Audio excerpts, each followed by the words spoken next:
Am I okay with this? For the record, y'all are about 3 times faster than middle schoolers at finding your seats. I thought I'd point that out. Okay. Cool. Good. Oh, this is good. Yeah.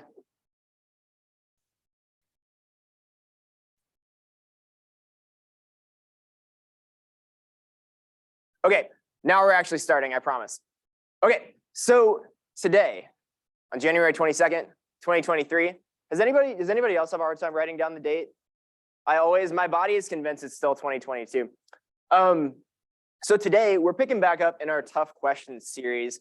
And the goal of this series is not to provide like the definitive answer for what all Christians everywhere think about the issues that we're dealing with. The goal is to open up discussion and try to kind of work through some of those questions that might be rattling around in our brains, questions about God, about life, and about the world that we live in.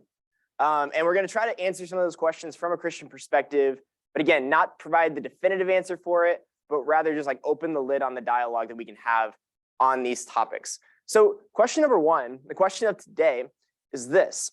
Is it wise or is it loving for Christians to claim that faith in Jesus is the only way to know God? So you don't need me to say it, but I'm going to say it anyway. This is a complicated question. This is not an easy question to answer. And a lot of people smarter than me, with bigger beards than me, who lived a long time ago and still live today, people have been dealing with this question for a long time and in many different ways. So today's talk, what we're trying to do here is we're trying to jump off, and today's talk is supposed to serve as a springboard for considering how Christians and whether Christians can wisely or lovingly claim that faith in Jesus is the only way to know God. It's not meant to represent what all Christians everywhere think about dialogue about faiths, but it's meant to be a starting point for discussion. So cool thing is then after I talk, we're going to have time for dialogue afterward. And I'm already looking forward to that with the topic that we have going on. So this question means a lot to me personally, and especially because I grew up in a context where I heard the claims of Christianity day in and day out. They seem normal. This idea that Jesus is who he said he is, that God exists. All of those are very normal to me because I grew up going to church pretty much every Sunday, unless I could fake being sick. I grew up going to school in the church that we attended. So I was in church 6 days out of the week, 7 days out of the week. So the claims of Christianity seemed like water to me. It was like the water that a fish swims in. It was completely normal. But the first thing that really, or one of the major things that really kind of opened up my field of vision to this perspective that there are people, like real, actual people, like reasonable people and sensitive people and people who think a lot about their lives, who hold very different religious convictions than I do. One thing that kind of opened that up was this story called Life of Pi. Has anybody read this story? Okay. And a lot of people have watched the movie. I actually have not seen the movie. So if you've seen the movie, you're deeper in the Life of Pi world than I am. But if you're not familiar with this story, I'm going to talk about it a little bit because it's going to serve kind of as a way it's going to be our entry point into this discussion. So yeah, by the way, this is just a beautiful book. Everyone needs to read it. So the story is about Paseen, or Pai Patel. He lives in Pondicherry, India, and his family runs a zoo there. But that's not what's really special about it. What's special about this guy is, although he was born Hindu, he was born practicing Hindu, he not only picks up another religion, he picks up Christianity, he also picks up Islam and ends up practicing all 3 religions, all at the same time and secretly. He's trying to like keep it from other people. And eventually the secrecy breaks down. And there's a day where his priest, his imam, and a pandit all come to the zoo to tell his parents that he's practicing the wrong religion. And he calls it an interfaith dialogue. He says, like, this is my introduction to interfaith dialogue. The conversation that happens is a nuclear meltdown. And I can't read the whole scene here, but you should pick it up and you should read it. And so that scene really made an impact on me because it was this image that kind of had me thinking like, maybe it's actually not possible to do interreligious dialogue productively, like maybe interreligious dialogue or dialogue from people of belief with people who do not hold a traditional faith. Maybe this is like doomed to break down. And I thought that especially because I was aware of many stories of Christians doing interreligious dialogue in ways that were not helpful or refusing to dialogue and just kind of screeching things about Jesus as loudly as they possibly could and hoping that was going to make its way into someone's mind and heart. And I wish them the best. I hope, yeah, good luck with that. It didn't seem loving to me and it didn't seem productive. It just seemed odd and really strange.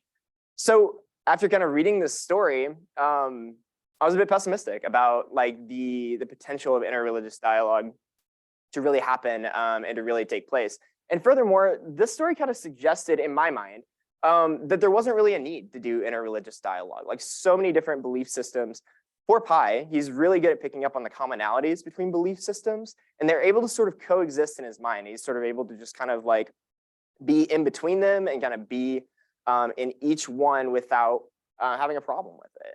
And so I was even kind of, after reading the story, I was like, well, is there even a point? Like, is there a point to doing dialogue? Is there a point to trying to convince people to change their beliefs? And that's something that I think we don't often want to do because it's scary. We worry about hurting people's feelings. We worry about causing tension when we might not need to. This idea of changing people's beliefs or asking people to reconsider their beliefs even. So what do we do? Like, how is it possible for Christians to do interreligious dialogue or dialogue with people who don't belong to a traditional faith wisely and lovingly? So to answer that question, we're going to look at a moment of interreligious dialogue in the New Testament, and that's going to be in Acts 17, 16 through 34, if you want to navigate there. If not, that'll be up on the screen. So we're going to take a look at an episode in the story of Paul from the New Testament book of Acts. And again, if you want to follow along, you can turn to Acts 17, 16 through 34. So at this point in the story, this man named Paul, he's an educated dude, Roman citizen living in the first century Mediterranean world. He became an influential leader in the early Jesus movement, which is strange. It's not something you would expect to happen of someone to someone of Paul's stature, to someone of his education. Because in his early life, if we're not familiar with his story, Paul hunted down followers of Jesus out of service to God. Like for him, it was a service to God to make sure that this false belief system that was kind of springing up inside of Judaism was going to be hunted down, stomped out, done. And all that changes for Paul. There we go. There's our where are we going? There's your roadmap. So all that changes for Paul with an encounter with the risen Jesus, who literally knocks him off of the donkey that he's riding on, so like blasts him out of his car.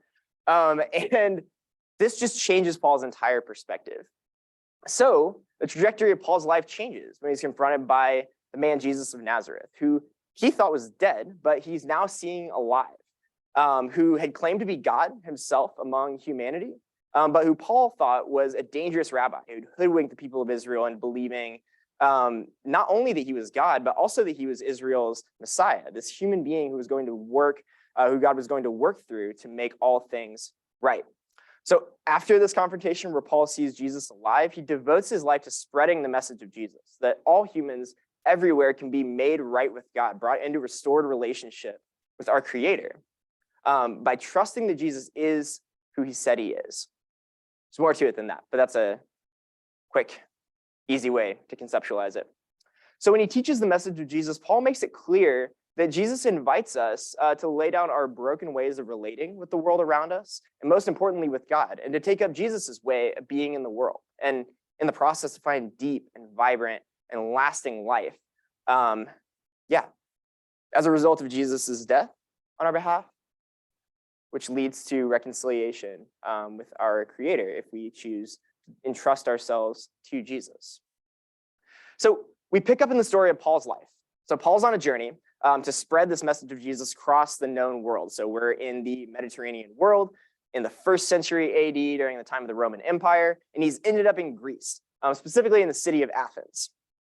So a little bit of background before we get into the dialogue, because the setting, the context of this story is important for understanding the action that unfolds afterward. So Athens isn't the military powerhouse of the world. that it used to be at the time that this story is taking place. It's gone somewhat downhill since its glory days. What it is, though, at the time, was and still is that it's a major intellectual center of the world before and during the Roman Empire. And previous success then by the military and economy in Athens, it led to it being a place that's famous for its intellectual life, for its cultural life, and for its religious life. Someone living at the time once joked that it was easier to find a god in Athens than a person. So its religious life is vibrant for the time. It's also significant for its role in the development of Greek philosophy. So this is the place where Socrates lived and was executed. And this is where Plato founded his academy as a student of Socrates, and Aristotle after Plato, and on and on and on in the whole history of Greek philosophy. So Athens is an influential place. It's a not only a center of culture, but it's a religious center and it's a thought center in its ancient world. So that's our setting. Paul, message of Jesus in Athens. So Paul's separated from his friends and he's hanging out in the city. While Paul waited for them in Athens, Acts 17:16 says, while Paul waited for them in Athens, he was deeply distressed to find that the city was flooded with idols. Okay, so this is language that we don't maybe don't use very often in our everyday world, but the language used to describe the city being flooded with idols could translate to say the city's it's swamped or it's saturated with images. So when we're talking about idols, we're talking about images of all sorts of gods and goddesses with systems of worship attached to them. It varies by which god or goddess you're worshiping and how people thought you should worship that god or goddess. So different systems of worship attached to these images and the spiritual powers potentially attached to them. All of that is kind of laying underneath the surface of the idols. So what you would see are statues, but then attached to those statues are systems of worship, systems of belief, potentially spiritual power, depending on who you're talking to. In that world, some people would have seen idols as just rocks and metal. Some people would have seen there being a lot more going on with idols at the time, would have seen the spiritual beings they represented as powerful and able to affect reality. So a traditionally religious Greek is going to worship a number of gods and goddesses all at the same time and attached to specific domains. So Zeus rules the sky, Poseidon the sea. We paid attention in ninth grade English. That's when we teach this, right? The only people exempt are the people who have not been in ninth grade English yet. So in the wider Roman world, just like in the Greek world at the time, it's normal, even expected, for people to worship a number of deities all at the same time.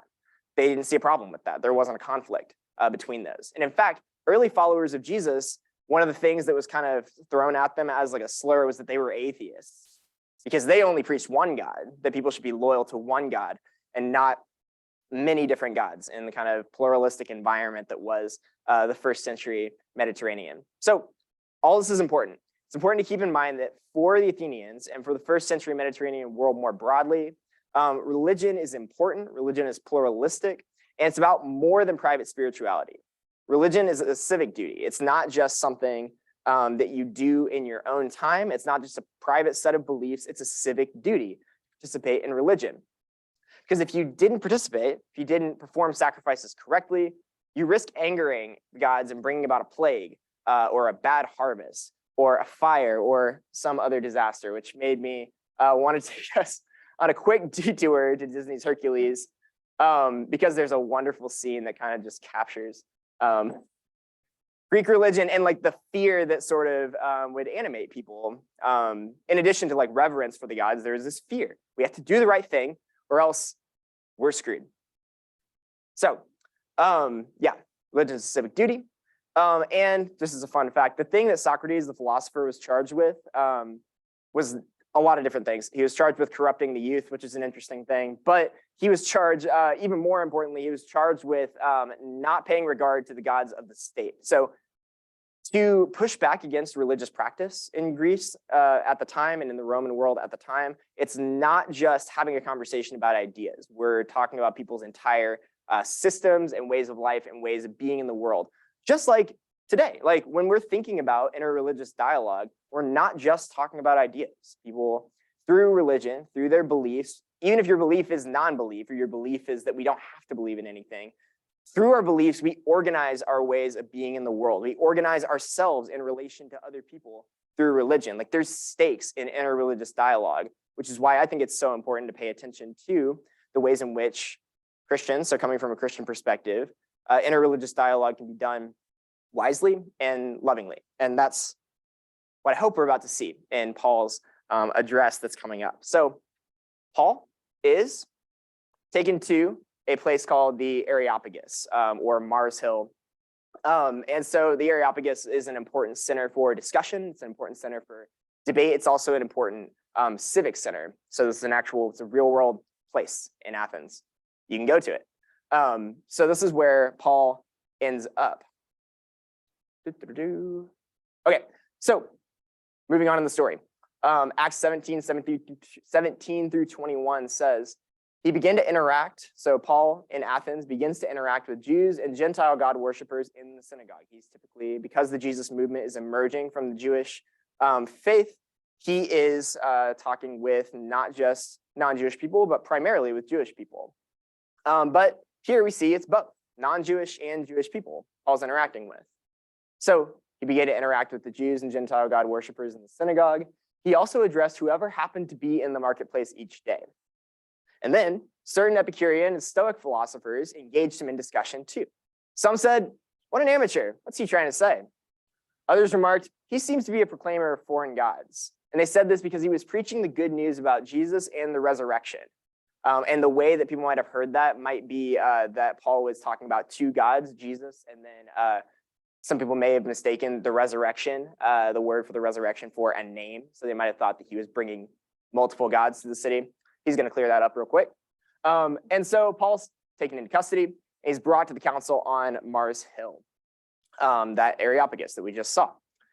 And he's asked, what is this new teaching? Can we learn some of what you're talking about? Because you've told us some strange things, and we want to know what they mean.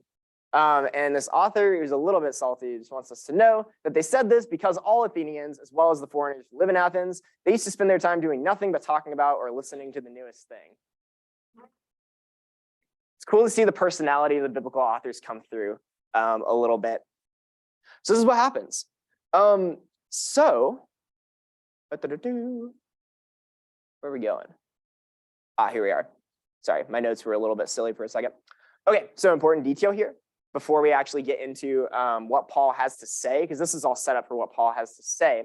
Paul's engaging not just with the traditionally religious here, but he's engaging with philosophers who held less conventional views about the gods. So for instance, we'll talk about the philosophical schools that are mentioned here, the Epicureans and the Stoics. So the Stoics, rather than seeing the traditional gods as like personal beings who need to be worshipped in the temples, as a traditional Greek religionist would, the Stoics talked about the gods or the supreme god in a way almost like the Force from Star Wars, kind of like a world soul kind of thing. And the bottom line, no matter how they articulated it, the bottom line is that God's impersonal.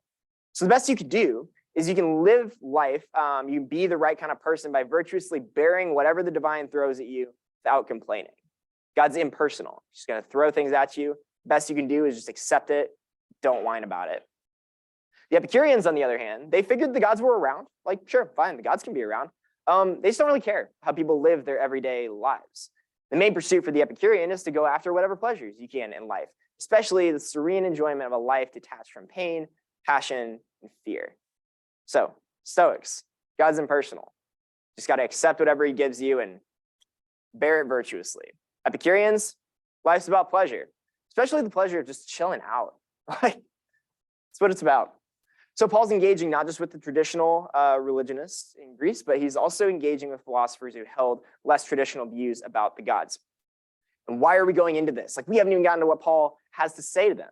Why are we going into all this? So in some ways, the situation that Paul is speaking into is like the situation that we find ourselves in now. Not in every way. I don't want to make that parallel too strong, but in some significant ways. So yeah, there we are. As the philosopher Charles Taylor puts it, we in the West live in what he calls a secular age. And a big part of what that means for him is that, much like in Paul's day, a number of competing belief systems for us exist at the same time, and they're constantly coming into contact with each other. They're constantly placing pressure on one another. Like, they don't just exist in bubbles. They're constantly, people who hold different belief systems are kind of constantly coming into contact with each other and placing pressure on one another. which causes change. So to describe our cultural moment then, Charles Taylor uses the image of a nova, or of an exploding star, to describe the explosion of options for finding or creating significance that we experience in this moment in our culture, in the Western world. So different ways of finding and creating significance in our lives bump up against one another. They compete with one another and they conflict, with the result that, according to Charles Taylor, this produces not just a binary choice between two options, but an array of options that almost metastasize. They multiply on each other. And the options that we have, the different options that we have bumping into each other, causes new options to emerge. So this produces not just a binary choice between the two options, but an array of options that almost metastasize because of the multiple cross pressures of this pluralized situation. So for Taylor, this is why he says we are now living in a spiritual supernova, a kind of galloping pluralism on the spiritual plane. So many options for belief, unbelief, everything in between are available to us. These options place pressure on one another, push against each other to multiply into even more options. And what's more, because of shifts in the Western ways of imagining the world that we live in, people can wander, he says that people can wander between and around all these options without having to land clearly and definitely in any one. So in the wars between belief and unbelief, this can be seen as a kind of no man's land, except that it's gotten wide enough to take on the character of a neutral zone where one can escape the war altogether. So to loop all that back into our current discussion, it seems to me that our current moment is like Paul's in the sense that many belief systems bump up against each other, influence and pressure one another. But unlike Paul's moment, the in-between, so this is what's different, the in-between space between all the available options is a place where we generally see it as a fine place to camp out. And I'm going to challenge that a little bit. I'm not going to tell you what to think, but I'm going to challenge that a little bit.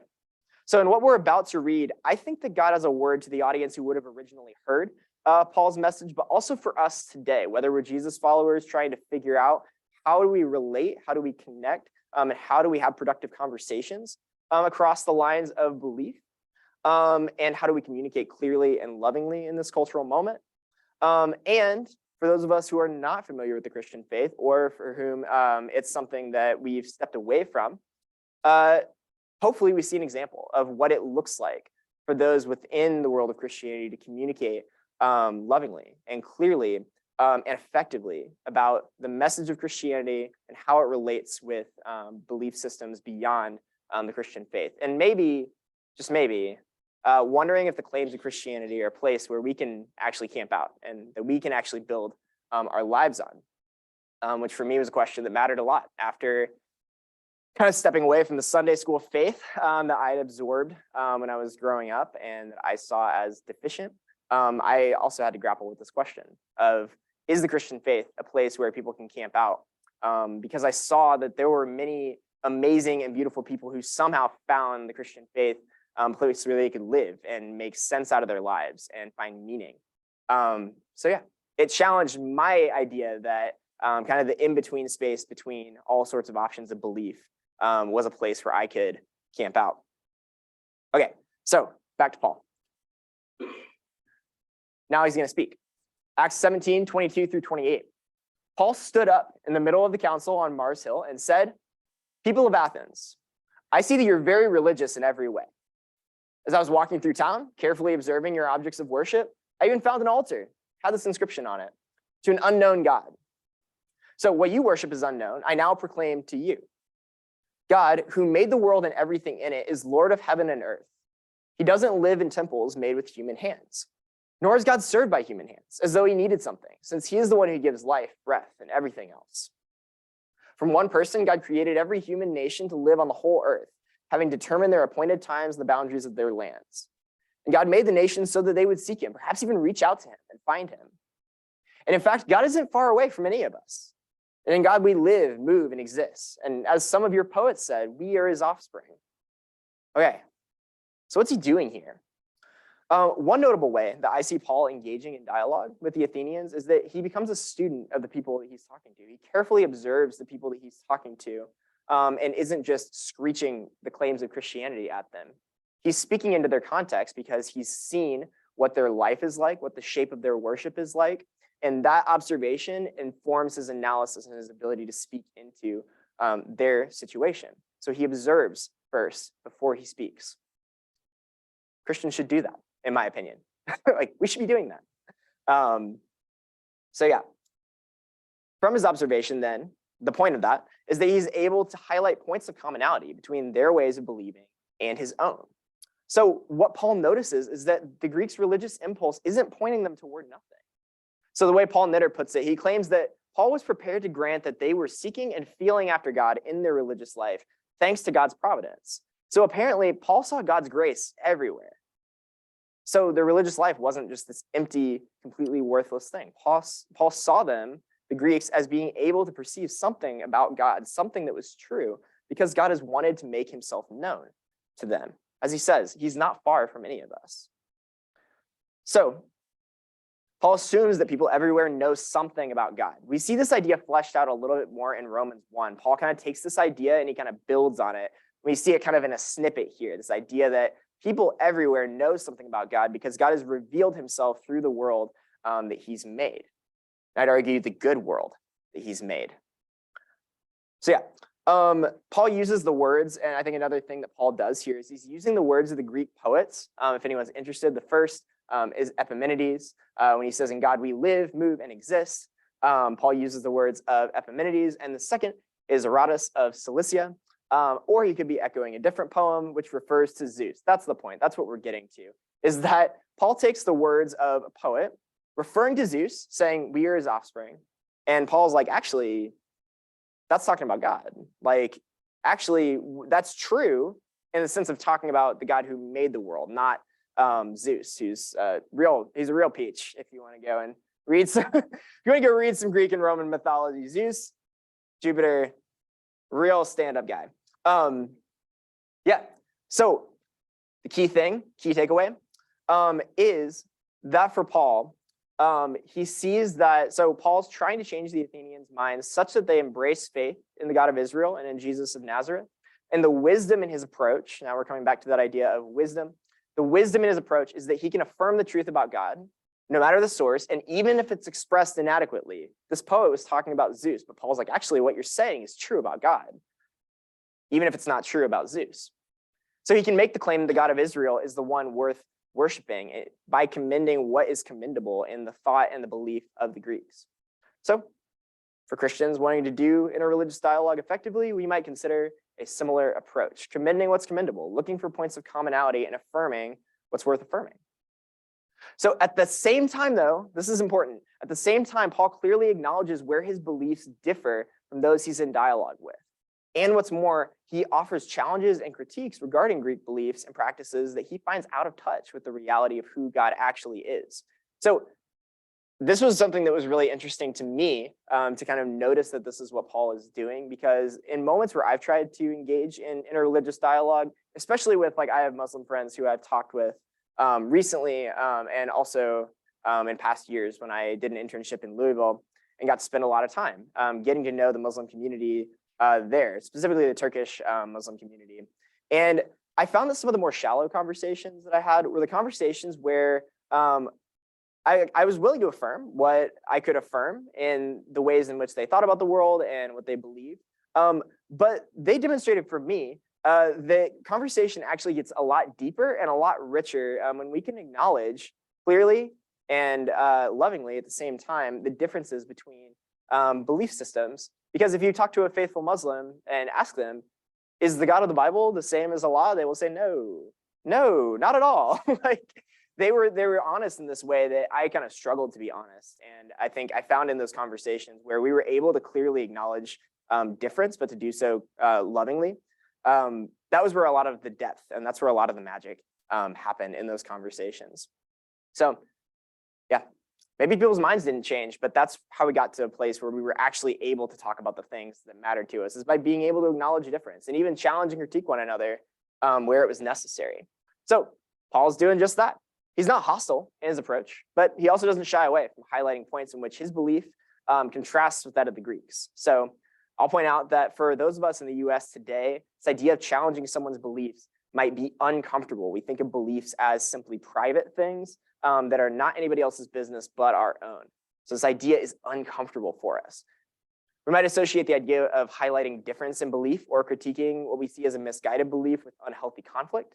We might associate raising difference or critique of misguided beliefs with malice toward others or toward their culture or their cultural context. So those are just hurdles that we need to really grapple with and figure out, like, okay, so how do we lovingly talk about difference without negating or erasing the identities that people are bringing into the situation and the cultural context that has shaped them? So yeah. Where's Paul going? Yeah, anyway. So specific instance, Paul challenges Greek belief with his claim that his understanding of God is bigger than any of the gods of traditional Greek religion. So God who made the world and everything in it is the Lord of heaven and earth. He doesn't live in temples made with human hands. God is more powerful and bigger and more comprehensive than any of the Greek deities on their own, and more so than all of the Greek deities put together. So Paul's challenging traditional Greek religious beliefs about who the gods are and the identity and the nature of the gods. And along with that, he's going to challenge some of their worship practices that he sees as not responding to God as he is. So as we'll see in a minute, rather than service in a temple, Paul's God is asking for way more. He's asking for the hearts and lives of people that are oriented toward him and away from evil and away from worship of ourselves and anything that's not God. So in other words, the repentance that comes through faith is what Paul calls them toward on the basis of challenging their gods and talking about how he believes their gods are too small, to put it really frankly. So also, though, Paul's engaging the philosophers. He's not just engaging those who adhere to the traditional Greek religion. Paul's engaging the philosophers. So how is he challenging them? So when Paul talks to the Epicureans and the Stoics, he points out that God is personal, different than what the Stoics believe. God's powerful. He's actively engaged in the world that he's made, different than what the Epicureans believe. And I might add, Paul also believes that God's good, that he makes himself known through what he's made. He's not hostile. He's not unloving. He's not uncaring. He's entered into the creation to suffer and die so that relationship with him can be restored. So we might be asking, why does it matter that Paul challenges these areas in which he believes differently than the Greeks? Like, again, aren't beliefs just private, personal things that we hold for ourselves, that everyone has a right to, and it's unloving to try and change anyone's mind? And I think Paul would say, nope, not the case. So a final way, and the reason that I say that is a final way of engaging in dialogue that I want to highlight is the way in which Paul raises tension in this discussion. He makes it clear the beliefs that we hold have clear consequences for the ways in which we live our lives if we live consistently with what we say we believe. So he goes on. He says, therefore, as God's offspring, we have no need to imagine that the divine being is like a gold, silver, or stone image made by human skill and thought. God overlooks ignorance of these things in times past, but now directs everyone everywhere to change their hearts and lives. This is the kicker. This is because God has set a day when he intends to judge the world justly by a man that he's appointed. And God's given proof of this to everyone by raising him from the dead. So if what Paul is saying about God is true, then it means that the Greek religious beliefs lead to moral behavior that is off base from how Paul's God intends people to live. And we're reminded here of a truth that I think is sobering, but it's so, so important. Something has to be true. Something has to be real. Like, even if we claim that we can't know what's true, or we claim that we can't know what's real, like, that's a claim to know how things really are. If we claim that all religions and all ways of believing are on rough parity with each other, which I think sounds nice in theory, right? To say, like, yeah, like all ways of believing and approaching the world, they're equally valid. They all correspond to the reality of the world in the same way. Like, that sounds nice, but in practice, we don't live that way. In practice, we seek out and we search for what's true, what's real, and we have to land somewhere. And what Paul's reminding us of is that where we land affects what we do with our lives, whether our lives are moving toward good, toward the benefit of our neighbor, or whether our lives are moving toward being sort of shut up on ourselves, and that results in unlove for our neighbor and unlove for the God who made us. So something has to be true, especially in the moral world. But so while there are many commonalities, I'll point out that while there are many commonalities in moral teachings across belief systems, C.S. Lewis does a really good job, I think, of tracing many of the commonalities between belief systems in his work, The Abolition of Man. There are many commonalities in moral teachings across belief systems. Like, that's a real thing.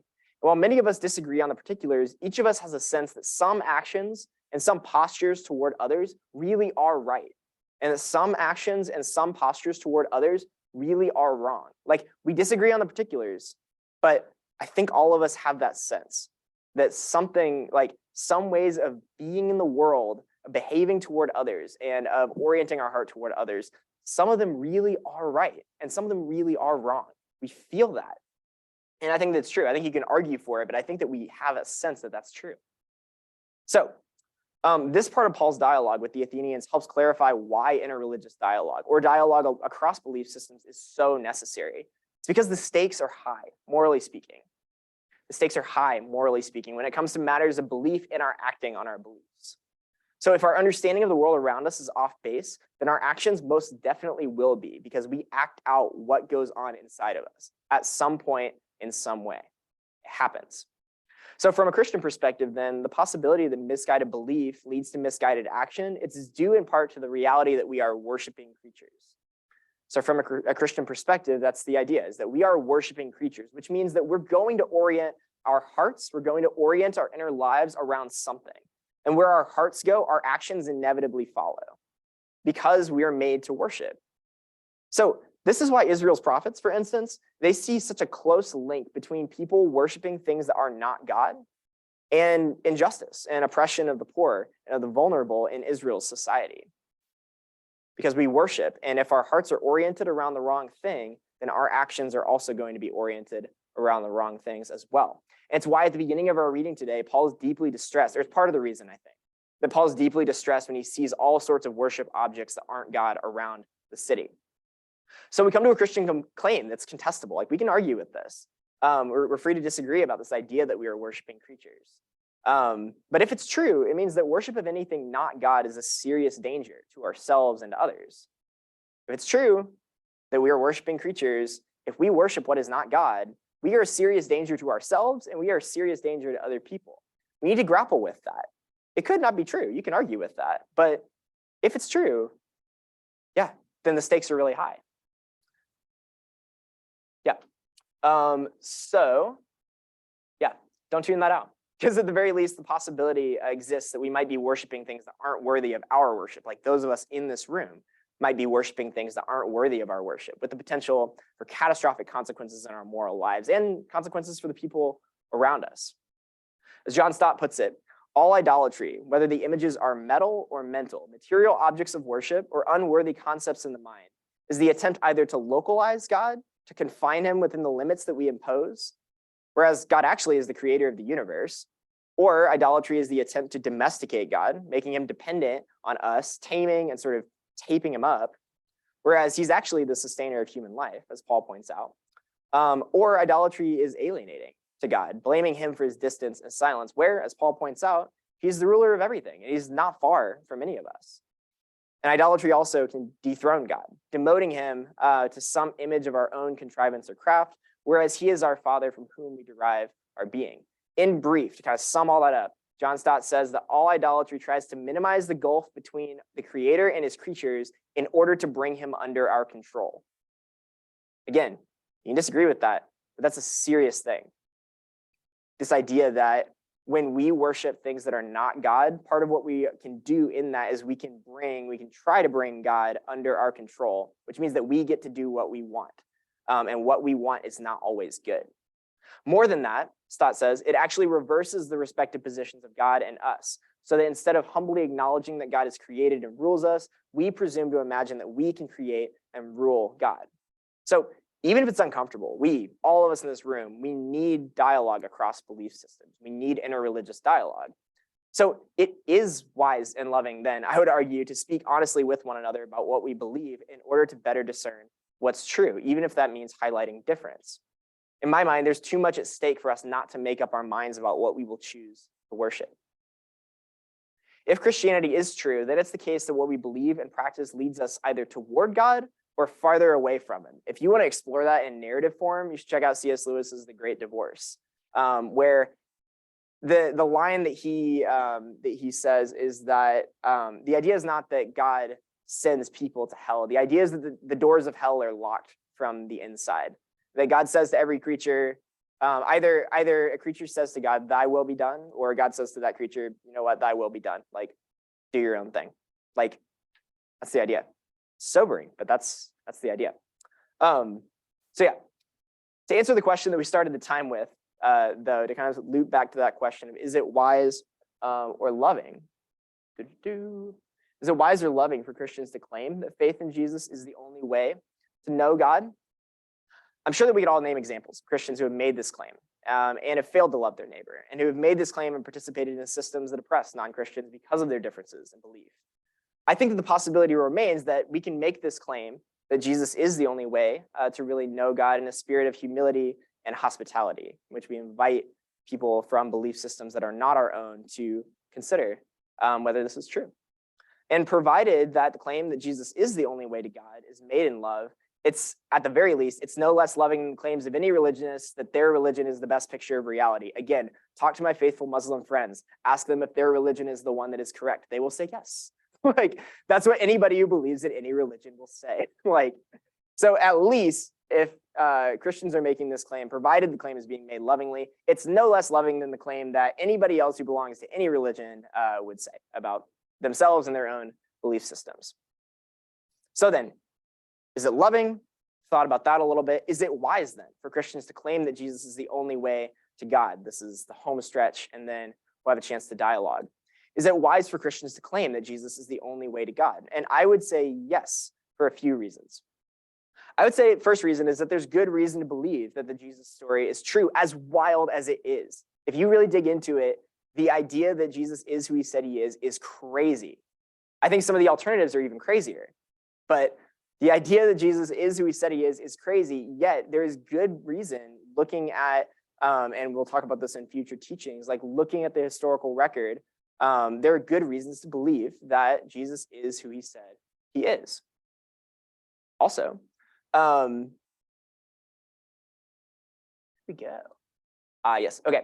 So it can also be wise, second reason, it's also wise for Christians to enter into dialogue with non-Christians to try and persuade them to place their faith in Christ, to allow his love to transform their hearts and lives. Because, at least from a Christian perspective, we often can't see how lost we are in relation to God and others. And we often can't see how harmful our actions stand to be, or how deeply broken our relationships with God, others, ourselves, and the creation really are. So because there are moral stakes to our beliefs, it's wise to talk about it. It's wise to engage in dialogue, I would argue.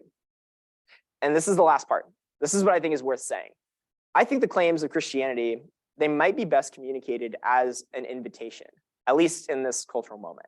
Because if they're true, the claims of Christianity have the potential to be just as revolutionary for those of us in the 21st century United States as they were for the first century audience in the Mediterranean world.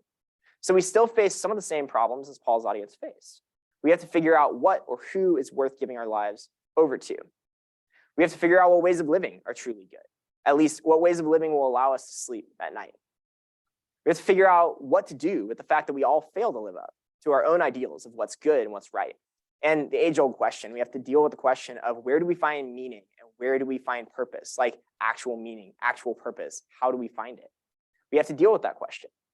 So the way I see it, the claims of Christianity are not just propositions, not just truth claims, but they're invitations into a way of being in the world that's characterized by renewed relationship with the Creator, which spills out into renewed relationship with one another and the world around us, including the people who are next to you.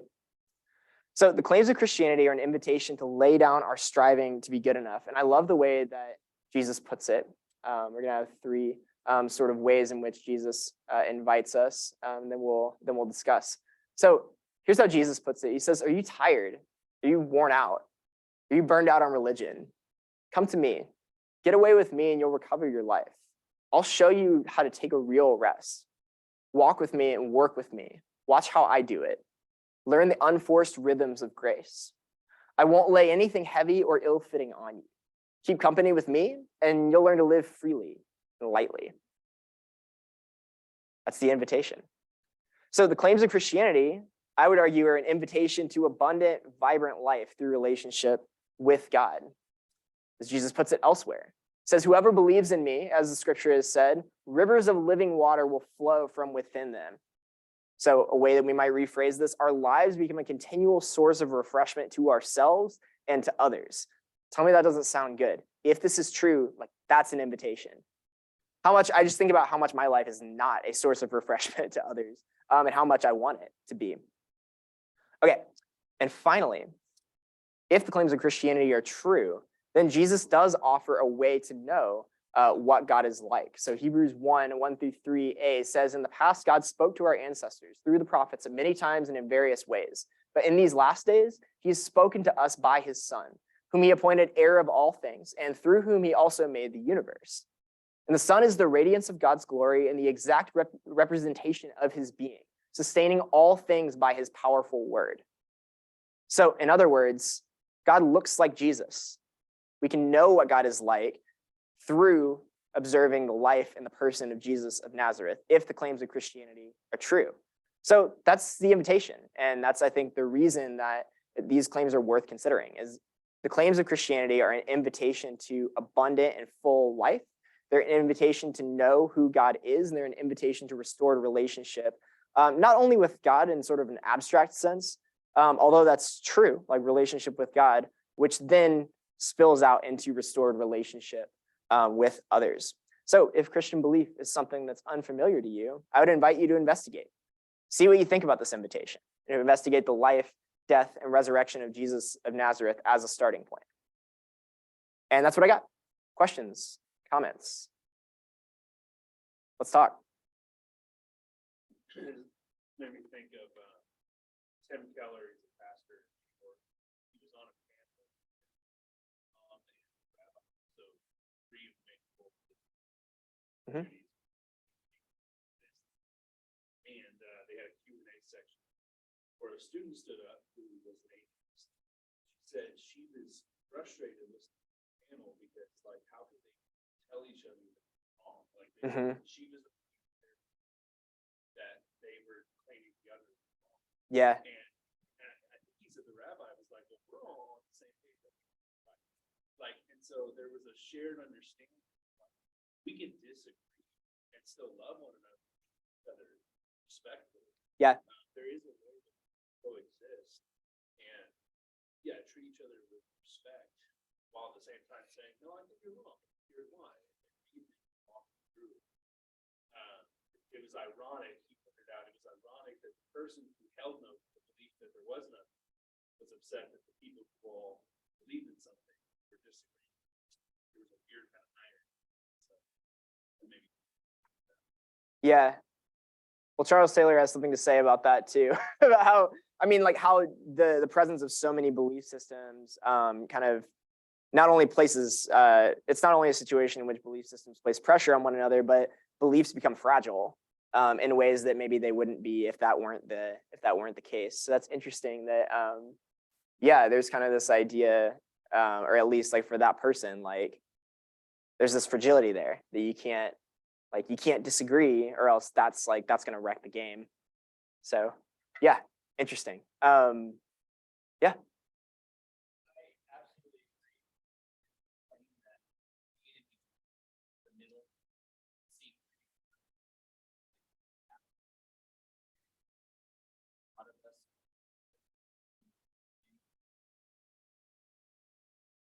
Yeah. Being open to all options. And I just looked up Pascal's wager, he's just a philosopher that says it's just better to live as though God exists. Because if it doesn't, you have an infinite or a finite loss. Like you might get down some pleasure, or you might make a decision that's not true. But if it's real, that's infinite. So as someone who bets on sports, I like those odds. And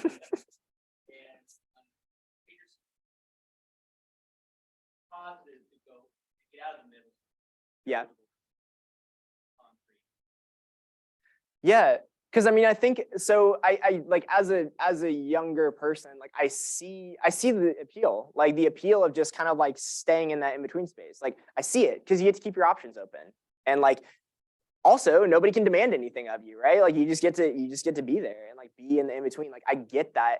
And so I think you say yes to options, but I think also that you say no to definite meaning and purpose. Like just land somewhere. Like, like if you land anywhere, you're going to have more of a sense of meaning and purpose in your life and a way to organize your life towards something that's not you if you commit to something.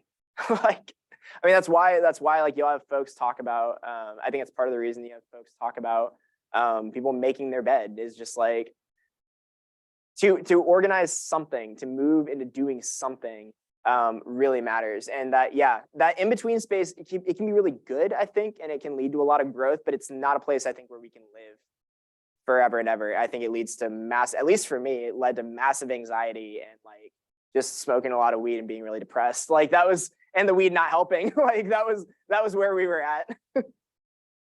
So yeah, there's that. Others?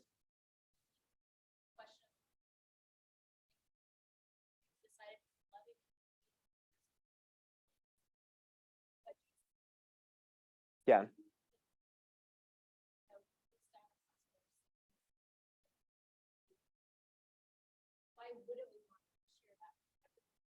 Yeah.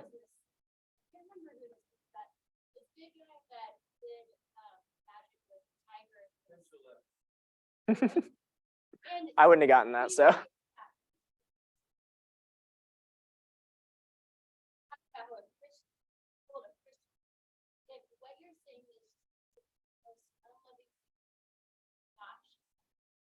I think that's like our convinced that this one is then like that should then propel us to like, why wouldn't I? My other thought was but just our understanding of other religions, I think we take the time to study up what are those claims of different religions, like what are the main things that they land on. Yeah. The time that I put into learning about Islam, that we do and go and chat with my friends, they have more respect for these things, but I have to say I take time to learn and understand what they're doing. So I think just going in trying to say this is why you should believe this. Yeah. And not think why you should believe that. I think that's a little bit confused in the world. Why I think this. Yeah, totally. Well, and I totally agree. And I think also like I think something that is really important, especially now, like in this cultural moment where there's kind of this growing awareness of injustice and oppression that's happened in history. I think also like being aware of like ways in which like people proclaiming the gospel message did really awful stuff and at times linked the message about Jesus with being European. And so to be Christian was to be European, to be European was to be Christian. And so in order to receive the message of Jesus, your culture, not a thing, can't keep it. Like you got to take on European culture. And so, yeah, I think being aware of like the details of the faith or the belief system we're engaging with is important. Being aware of the history of people going all around the world trying to make claims of Christianity known to people, I think that's really important. Although that can't like stop us from like having dialogue, right? For me, it just increases my resolve to make sure like, okay, I want to do this thing lovingly because of what Jesus has done in my life. So good. Yeah, we can do one more. And then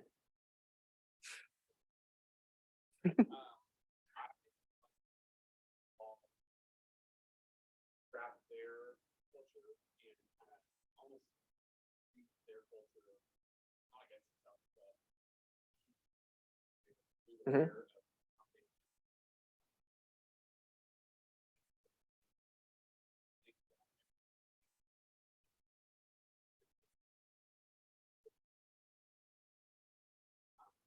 A lot of their stuff is probably good just by naturally image, naturally form way or things sort of thing. No, that's a good thing that you're doing. Here's why though. Mhm. The why is off. Getting to the home. Here's why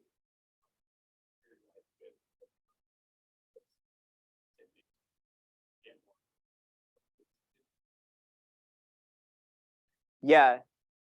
Yeah. I mean, I think that's something like I knew. I've been talking about, Vicky's heard this a lot. I've been talking about the textbooks that I grew up with, like the textbooks I grew up reading in school, and the textbooks that we read are whack. I'll tell you about them, or anyone who wants to talk about them. It's been my shtick lately. The textbooks were whack. And the problem with the textbooks is that there wasn't this understanding of like what other people really, I think part of the problem with the textbooks is there wasn't really an understanding of what other people believed, like actually believed.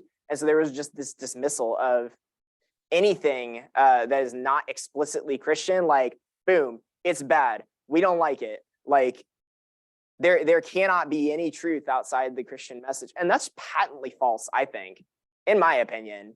But that's just me. I'm 27, so yeah. But I think something that, like, to your point, what kind of breaks down that perspective of like, no, like we got it all figured out and like other people don't, like what kind of breaks that down is getting to know actual people. And so I can make the claim that like I think God looks like Jesus, and I think that Jesus is the way to know God, and he is the one who saves us, and we can be saved by what he's done for us. And I can do that while, oh boy, I lost my train of thought. I can do that while still affirming the things that are good and true and commendable in like what my friends believe. So yeah, cool. We didn't pray before we started. Can we pray now? Let's go ahead and pray. And then I'll close this out.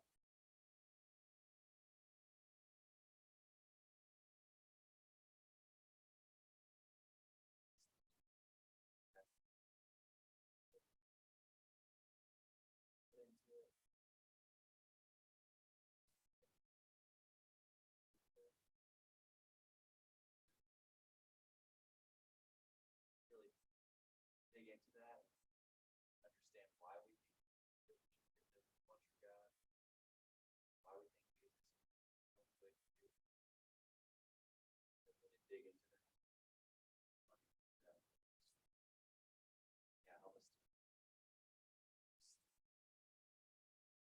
dig into that. Yeah, help us see the put us through. Yeah,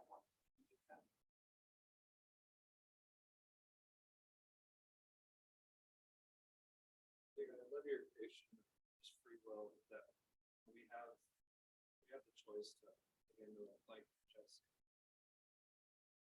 it's up to us. It's not about us. That gave us the resource, the word, and the ability to really the word. Let's share it with others that help each other in that. Just share the word.